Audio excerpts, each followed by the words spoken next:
ఈ రోజే సబ్స్క్రైబ్ చేయండి, మీ ఫేవరెట్ షోస్ చూడండి.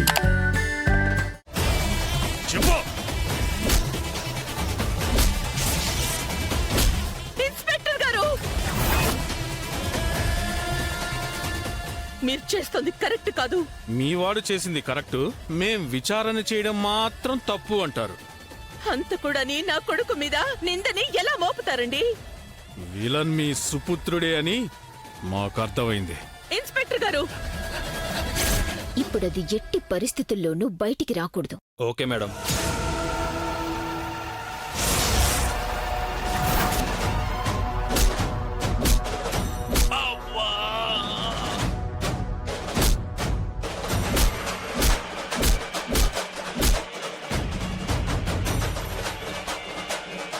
నేను నా లాయర్తో మాట్లాడతాను, కాస్త టైం ఇవ్వండి.